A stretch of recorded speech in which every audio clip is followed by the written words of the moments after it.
یا صاحب الزمان یا صاحب الزمان۔ اعوذ باللہ من الشیطان الرجیم، بسم اللہ الرحمن الرحیم، الحمد للہ رب العالمین، والصلاة والسلام علی محمد وآلہ الطیبین الطاہرین۔ محترم ناظرین گرامی، آج ہماری گفتگو کا موضوع وہ لوگ، وہ ہستیاں جو رجت کے دن رجت کریں گے، ان کے بارے میں آج ہم نے گفتگو کرنی ہے۔ اس سے پہلے ہم نے رجت کی جو گفتگو کی تھی، اس کے اندر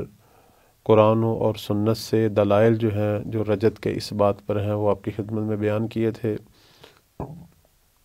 اور عرض کیا تھا کہ رجت کا عقیدہ ایک مسلم اسلامی عقیدہ ہے جو مکتب اہل بیت کے اندر بیان ہوا ہے، اور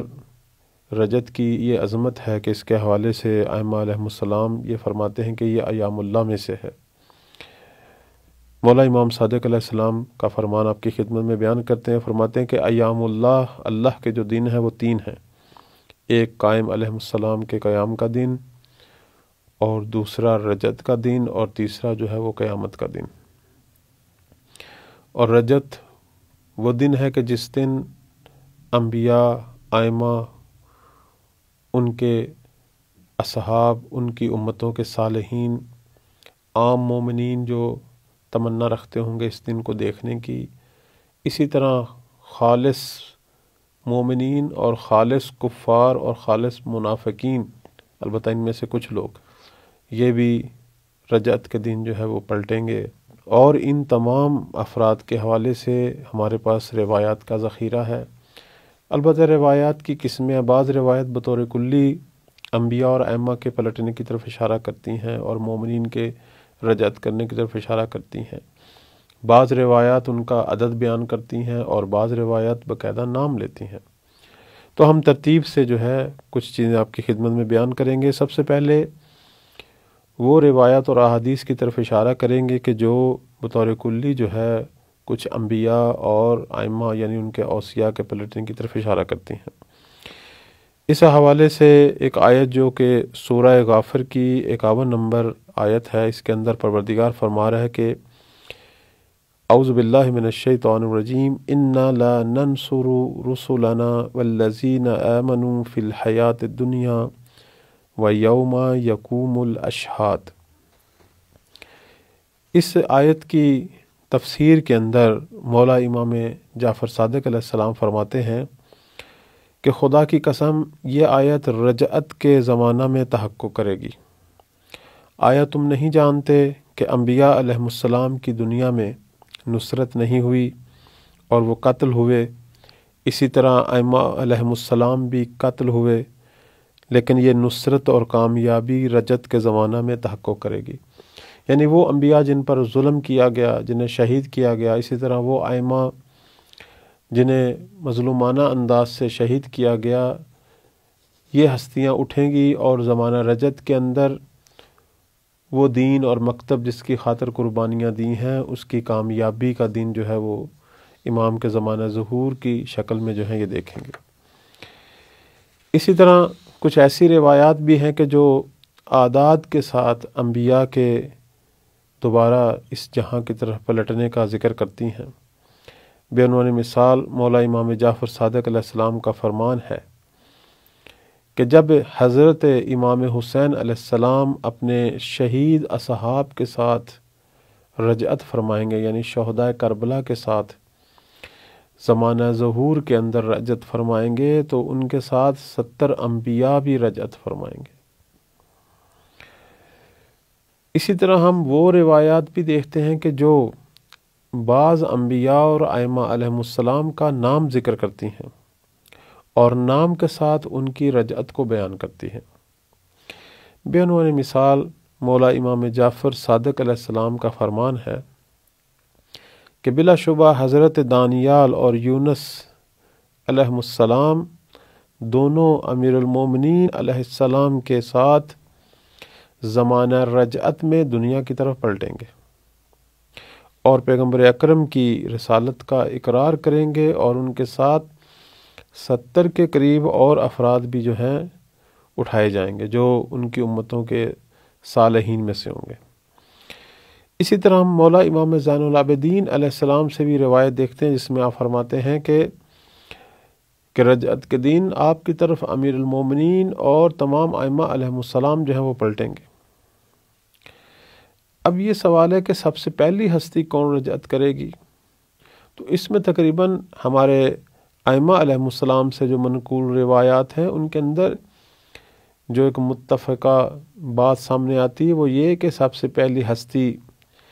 جو اپنی قبر سے نکلے گی اور زمانہ ظہور کے اندر قدم رکھے گی اور اس دنیا کو دیکھے گی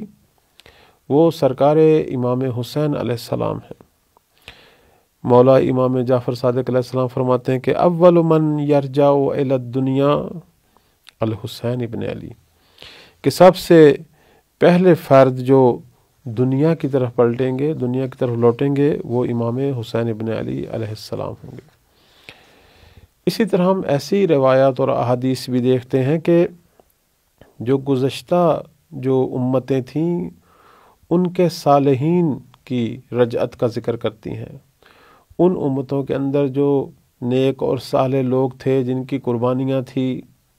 جنہوں نے بہت زیادہ زحمات اٹھائی تھیں، ان ہستیوں کا بھی زمانہ رجعت میں پلٹنے کا جو ہے وہ ذکر آتا ہے۔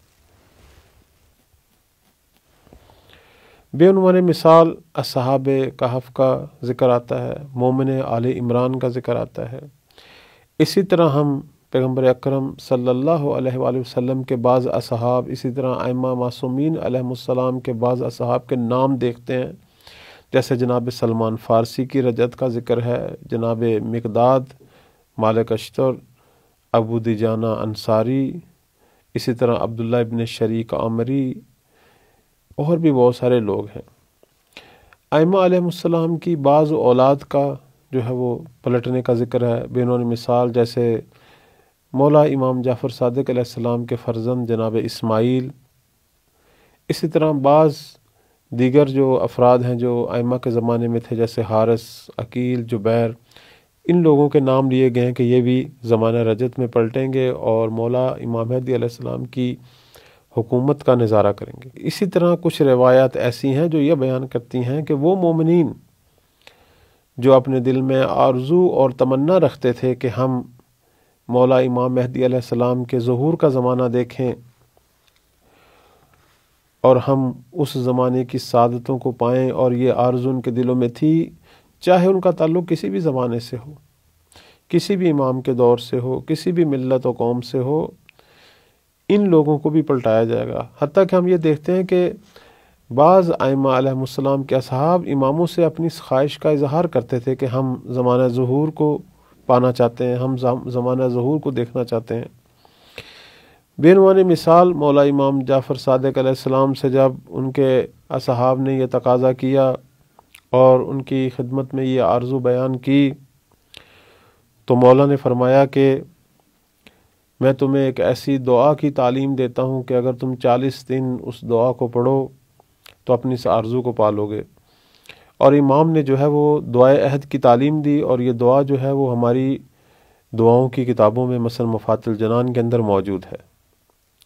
اور امام کا فرمان ہے کہ جو کوئی صدق کے دل سے 40 دن دعائے عہد کو اپنی اس محبت سے، اس جذبے سے، خلوص دل سے پڑھے گا تو یا تو اس شخص کی عمر کو اللہ اتنا طولانی کر دے گا کہ یہ زمانہ ظہور کو دیکھے گا، اور اگر یہ مر جاتا ہے تو پھر دوسری صورت یہ ہے کہ جب بھی مہدی کا ظہور ہوگا تو فرشتے آئیں گے عالم برزخ میں اس کے پاس اور اسے کہیں گے کہ جس امام کے زمانہ کو دیکھنے کی آرزو رکھتے تھے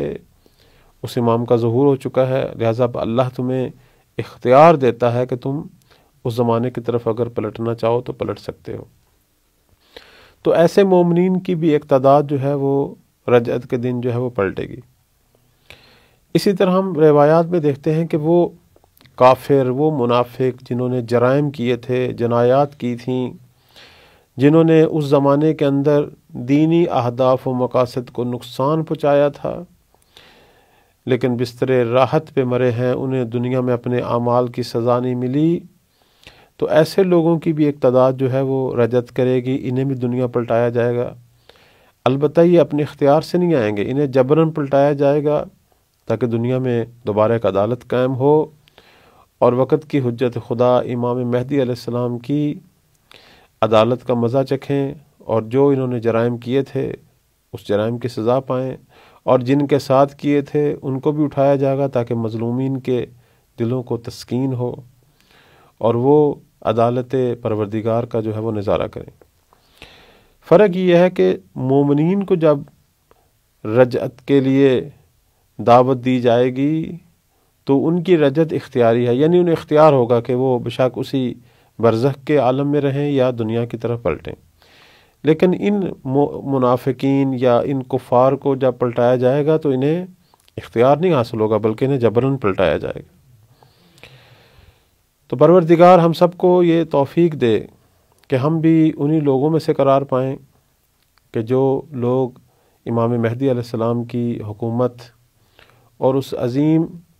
الہی زمانے کی دیکھنے کی آرزو رکھتے ہیں اور ان سعادتوں کو حاصل کرنے کی آرزو رکھتے ہیں جو مولا کے اس نورانی جمال کا مشاہدہ کرنے کی اور اپنی آنکھوں سے اس عظیم ہستی کو دیکھنے کی تمنا رکھتے ہیں۔ تو اللہ تعالی ہمیں بھی ان لوگوں میں سے قرار دے کہ ہم بھی بہت سارے ان لوگوں کے ساتھ جو ہے زمانہ ظہور کی طرف پلٹیں اور عملی طور پر مولا کی حکومت کے اندر بعنوان ناصر بعنوان ہمراہی اپنا کردار ادا کریں اور اس زمانے کی سعادتوں کو سمیٹیں۔ والسلام علیکم ورحمۃ اللہ وبرکاتہ۔